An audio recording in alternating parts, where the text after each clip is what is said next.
Olá, querido povo de Deus, estamos aqui iniciando a nossa segunda aula da fase de número 1 do nosso curso. Louvado seja Deus por isso, né? E hoje nós temos aqui por tema ouvir, acolher e obedecer. Ouvir, acolher e obedecer. Nós vamos estar, meus irmãos, mergulhando nesse tema aqui, seguindo a nossa sequência argumentativa da nossa primeira aula, certo? Nós vamos hoje refletir sobre isso daqui. Vamos estudar um pouquinho sobre isso daqui. Nós sabemos muito bem, meus irmãos, que uma das maiores dificuldades dos protestantes é em nos ouvir. Você já percebeu que você vai conversar com um protestante, ele praticamente não deixa você falar. Quando ele mete um assunto, rapidamente ele já bota outro e por aí vai, já coloca outro e por aí vai. E acabam que não acolhendo o que nós queremos de fato argumentar, porque não sabem ouvir e automaticamente, se ele não ouve, se ele não acolhe, ele não obedece.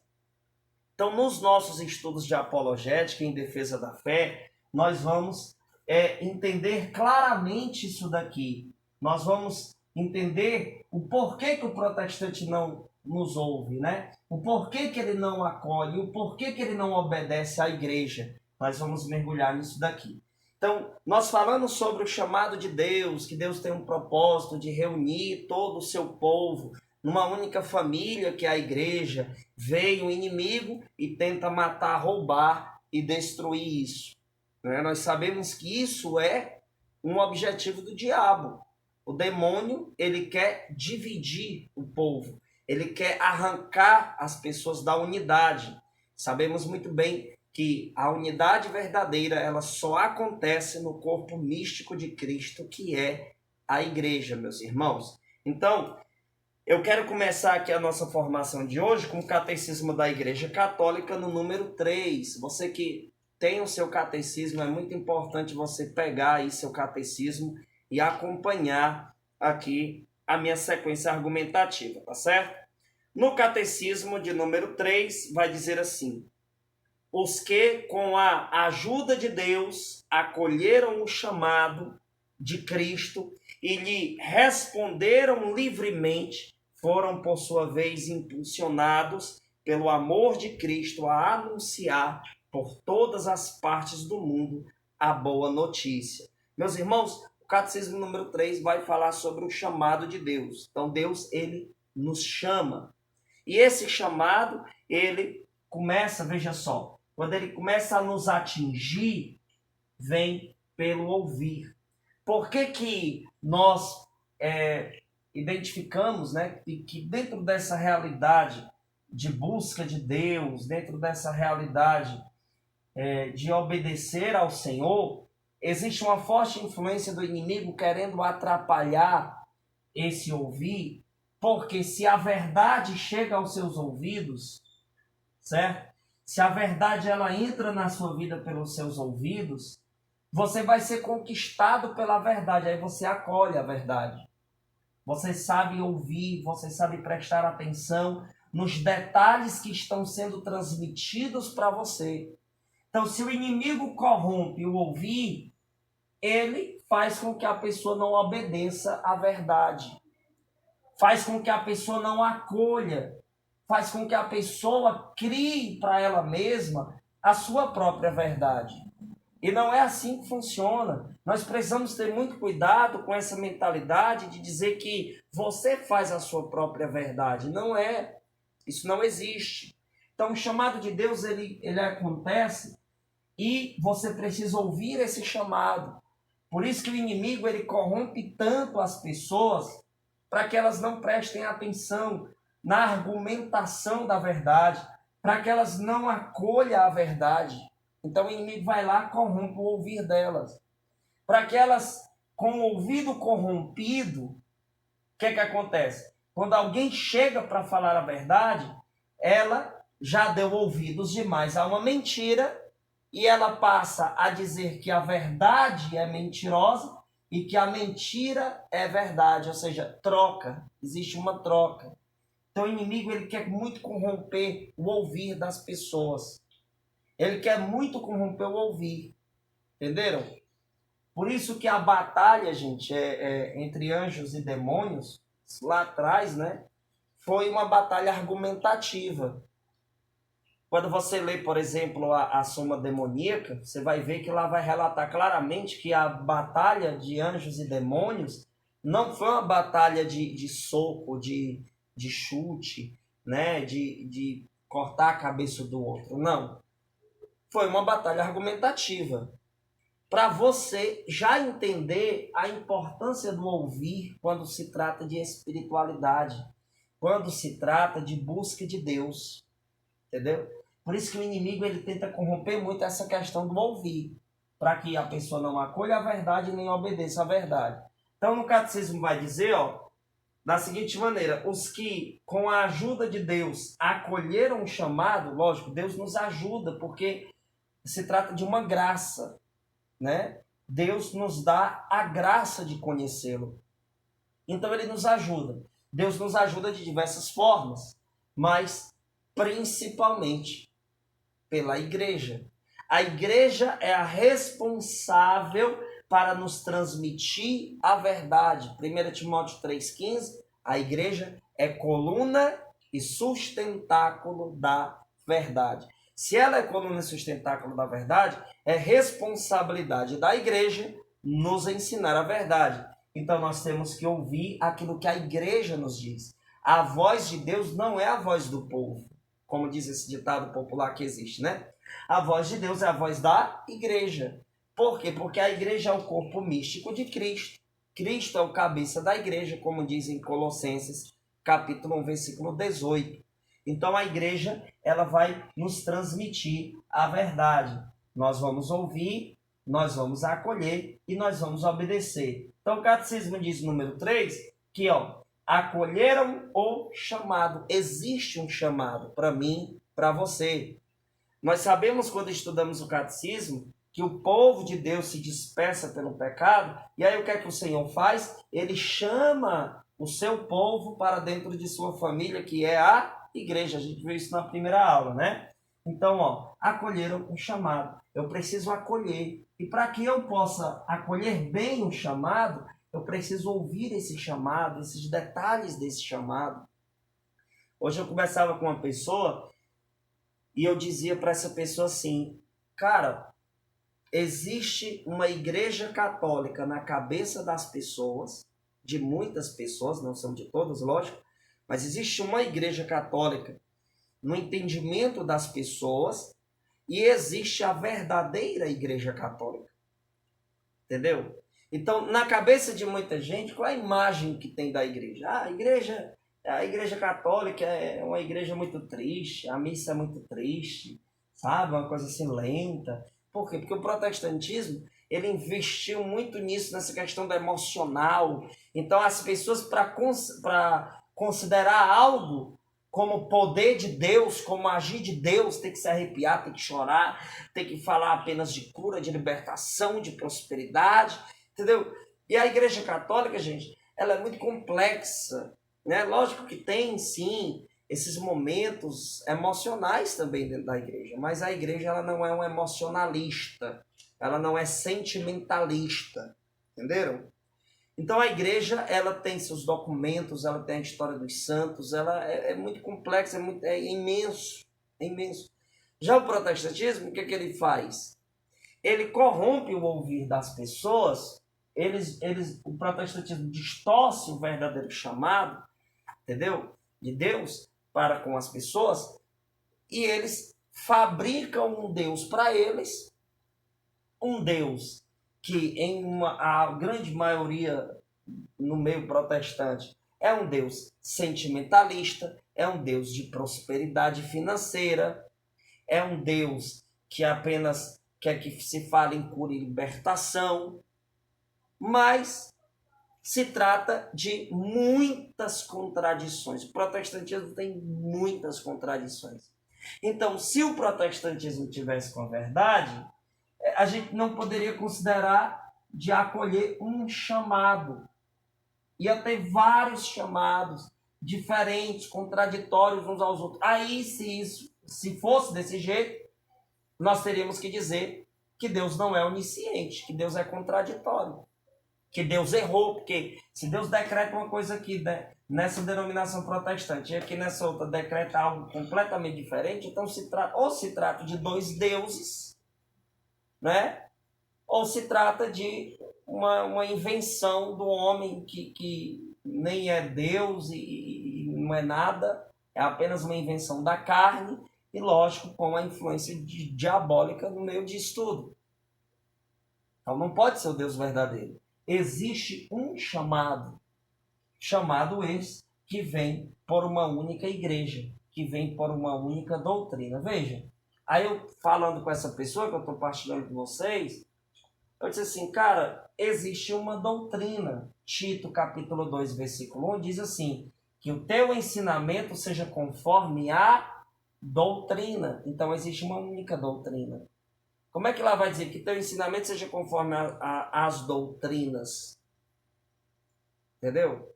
Se o protestantismo tivesse com verdade, tinha que estar escrito assim lá. Porque são muitas doutrinas e uma diferente da outra. Adventista é uma coisa, Testemunho de Jeová outra. Aí o que é que os protestantes da Assembleia de Deus dizem? Não, mas Adventista não é evangélico. Testemunho de Jeová não é evangélico. Né? Mas se você perguntar ao Testemunho de Jeová e ao Adventista, eles vão dizer que são evangélicos. Ou seja, é um discordando do outro, entendeu? Então, gente, nós precisamos acolher o chamado de Deus. Precisamos, para isso, ouvir e ouvir da fonte verdadeira. Qual é a fonte verdadeira? A igreja. A igreja é a fonte verdadeira. 1 Timóteo 3,15. Ok? Então, lá no catecismo diz, então, os que com a ajuda de Deus acolheram o chamado de Cristo e lhe responderam livremente. Gente, responderam livremente. Eu gosto muito de falar isso daqui para as pessoas, que eu vou falar para vocês agora. Essa palavra que é muito boa, muito bela. Livremente. O que é que as seitas tentam fazer? Eles tentam cancelar isso livremente. Você pode prestar atenção que no meio protestante, eles forçam a barra na pregação para que as pessoas possam se entregar naquela determinada denominação. O que é que eles fazem? Olha, se você não aceitar Jesus aqui, você vai para o inferno. Né? Certa vez eu conversando com uma pessoa, ela disse, irmão, eu sou católica, mas estou trabalhando numa loja de um protestante, meu patrão é protestante, e ele diz que depois que eu entrei lá, a loja enfraqueceu. Olha só, gente. Olha só a pressão psicológica que eles tentam fazer nas pessoas. A lavagem cerebral que eles tentam fazer nas pessoas. Aí ela disse, irmão, ele disse que é porque eu não aceitei Jesus. E aí, por isso que às vezes eu fico doente, por isso que as vendas na loja caiu e etc e tal. Eu olhei para ela e disse, olha, sabe o que é isso? Pressão psicológica. Para você poder ser forçada a se entregar naquela determinada denominação. Então, se for... Aí eu olhei para a mulher e disse, então se for por esta lógica dele, então quer dizer que na vida de protestante nada dá errado.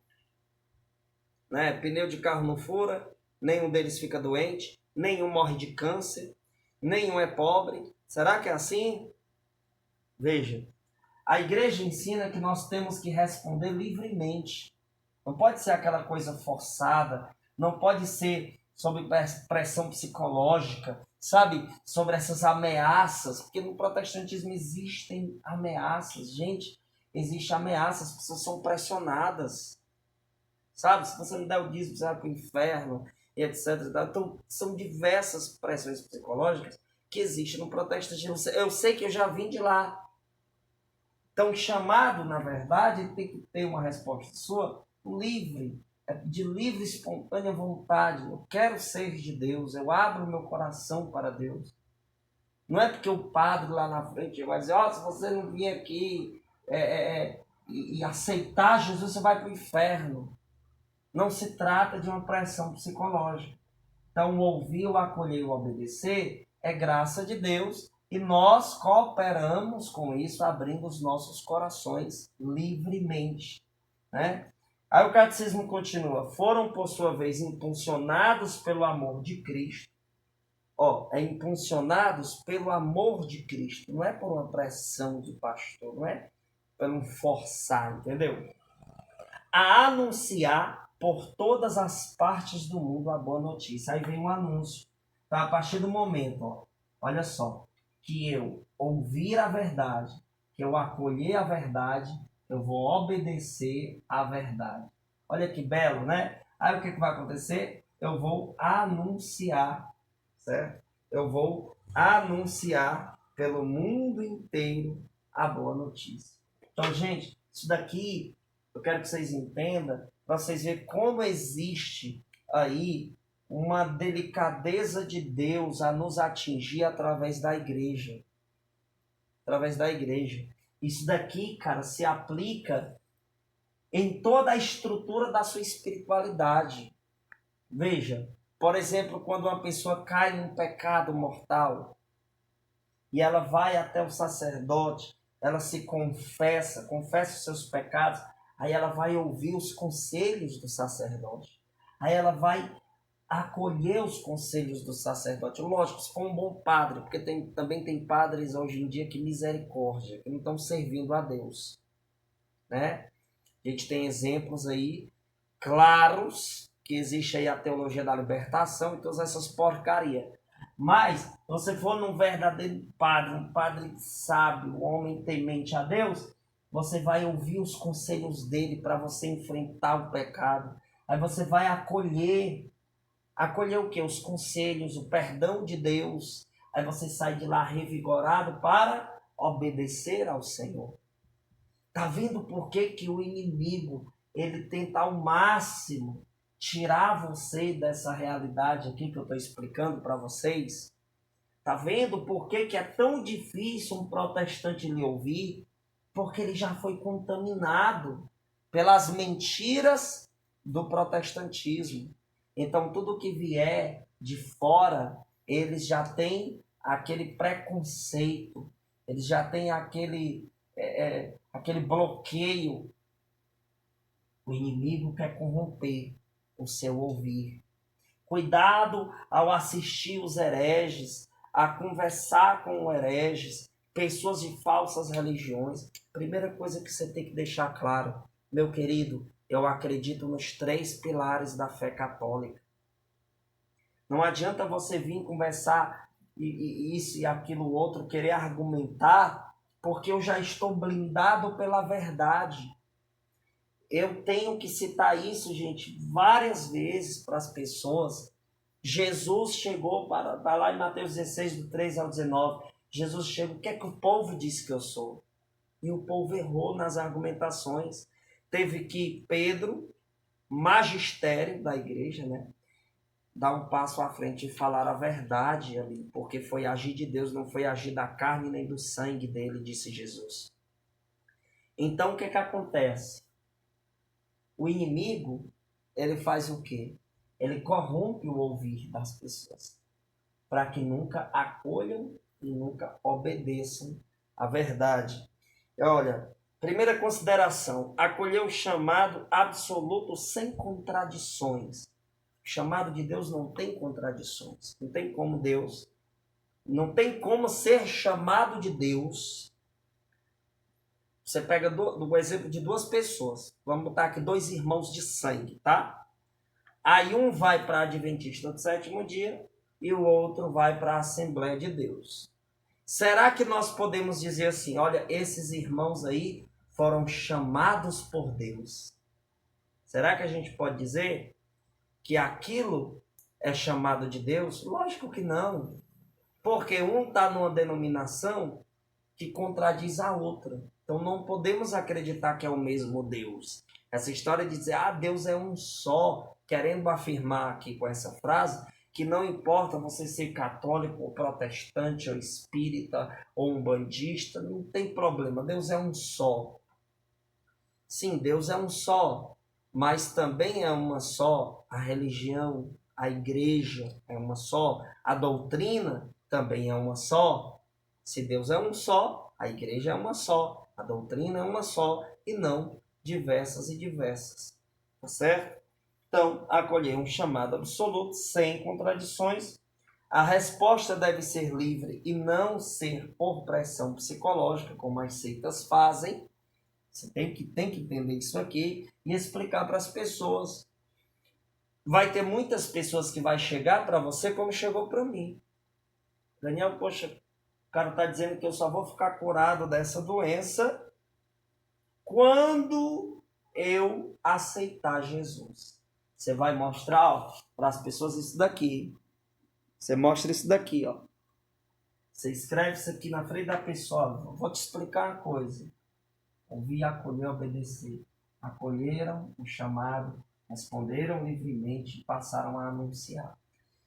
Você começa a dar esta reflexão, mas primeiro você tem que perguntar se a pessoa quer de fato ouvir você. Porque se você for explicar isso para um protestante, ele vai ter que ter a humildade, a paciência para lhe ouvir. E muitos não têm. Por que o protestante, ele argumenta aqui contigo sobre purgatório? Na mesma fala, mesma fala dele, ele já mete imagem e já fala de Maria e não sei o que, aquela bagunça, para não dar tempo você falar e ele ouvir. Porque ele não quer acolher e ele não quer obedecer ao que você obedece. Então ele já vai no tiroteio para poder te dispersar. Certo? Então, gente, Efésios capítulo 4, versículo 5, eu vou colocar isso daqui, muito importante, porque vai dar justamente aqui toda a base para essa minha argumentação aqui que eu coloquei no quadro. Olha só aqui, ó. Efésios capítulo 4, versículo 5, vai dizer o que lá? Há um só Senhor, olha só, um só Senhor. Isso aqui você vai explicar para os protestantes, tá certo? Isso você pode explicar para os protestantes. Ó, uma só fé.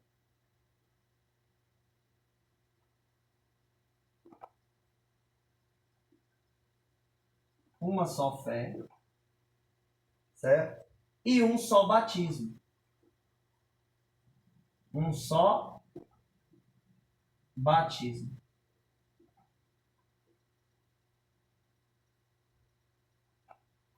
Ok? Vamos lá? Olha só. Será, meus irmãos, será que eu posso aplicar aos protestantes isso daqui? Vamos ser sinceros. Aí você tem que falar isso aqui para quem quer te ouvir, lógico. Vai chegar aqui pro cara e vai falar assim, cara, na palavra de Deus diz em Efésios 4 e 5 que há um só Senhor, uma só fé, um só batismo. Vamos pegar aqui essa primeira parte. Há um só Senhor. No protestantismo, há um só Senhor? Será? Por que eu digo que não? Por quê?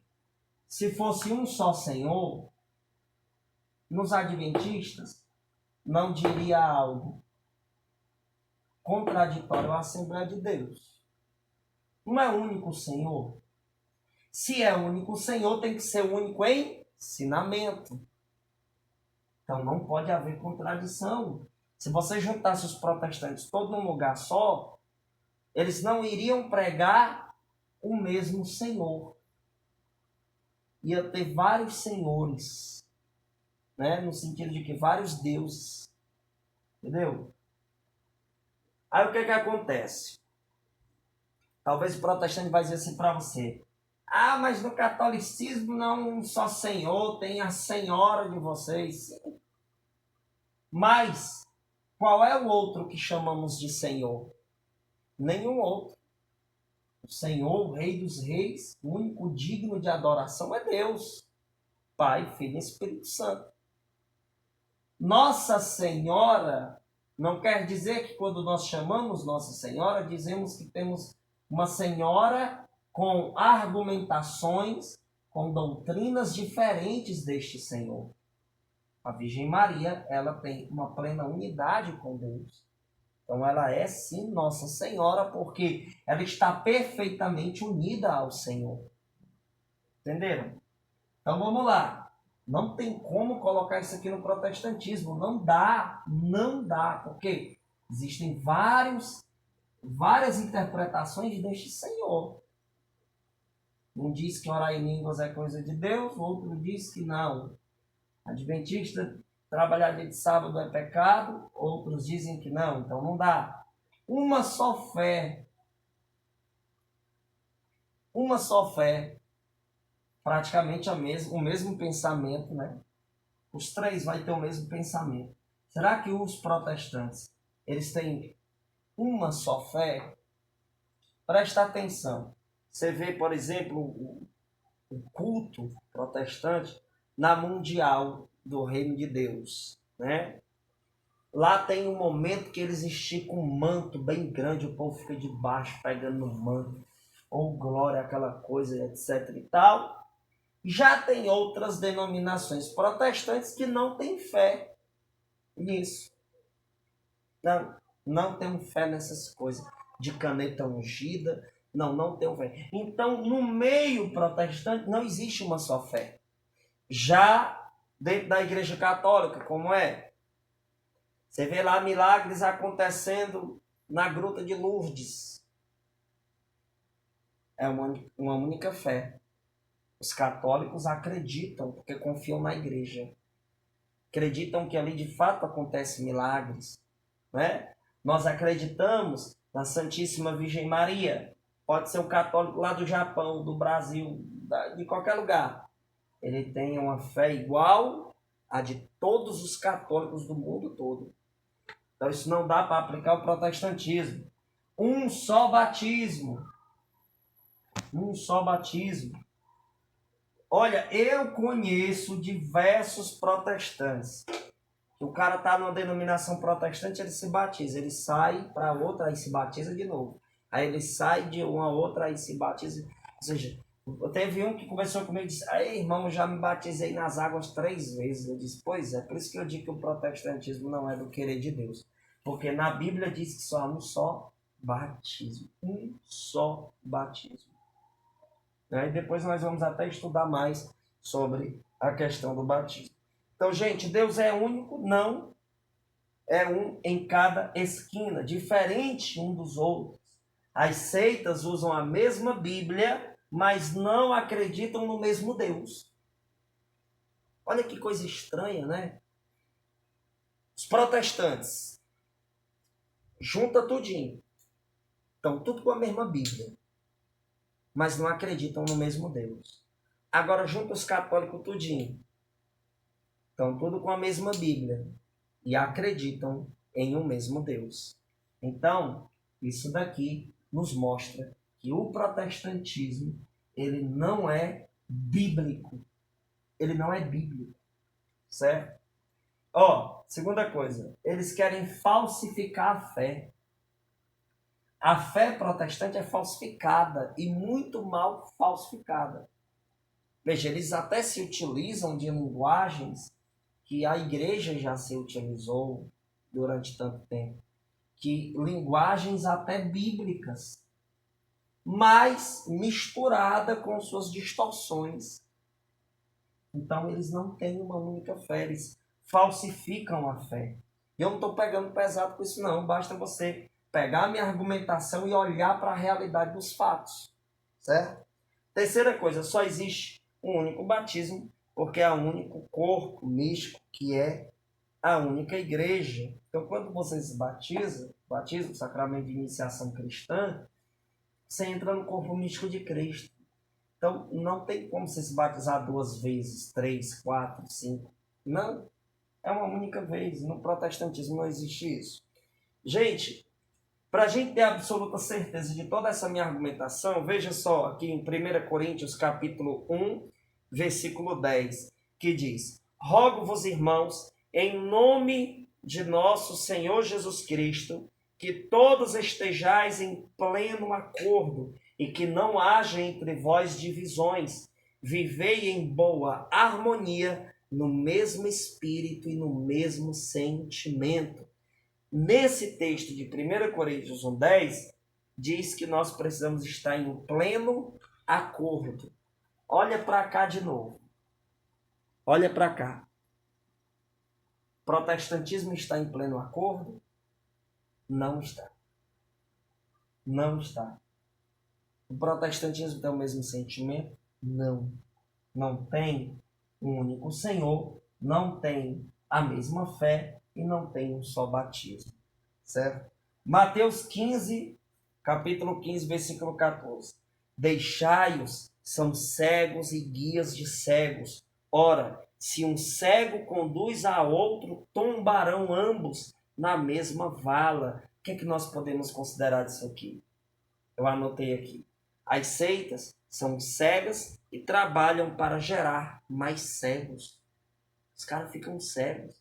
Eles não enxergam a beleza da Igreja Católica. Eles não querem enxergar a beleza da doutrina da Igreja. Eles ficam cegos, aprisionados em um mundinho gerado por eles mesmos, fabricado por eles mesmos. São fechados. É aquele radicalismo fanático.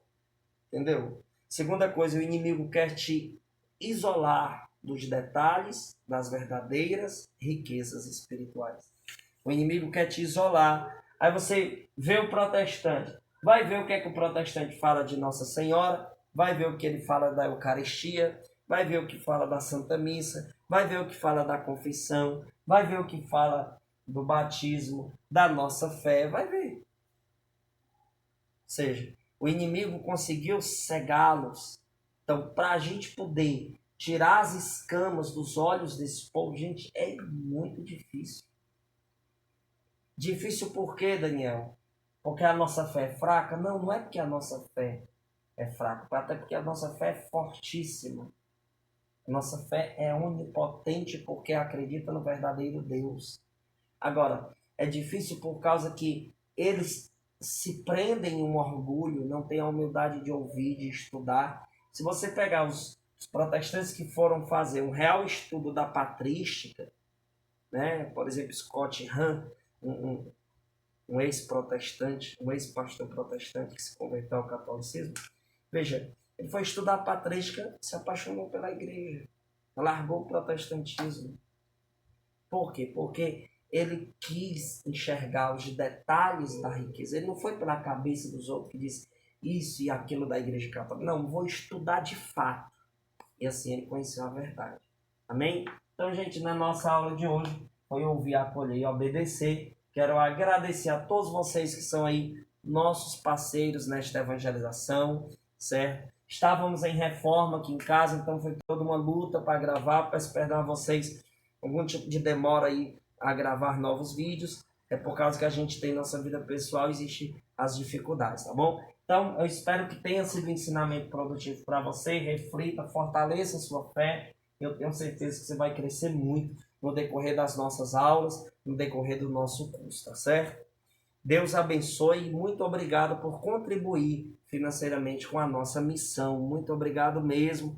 Que o Senhor possa dar em dobro tudo aquilo que você lançar no reino de Deus, tá certo? Deus abençoe e até a próxima aula. Amém.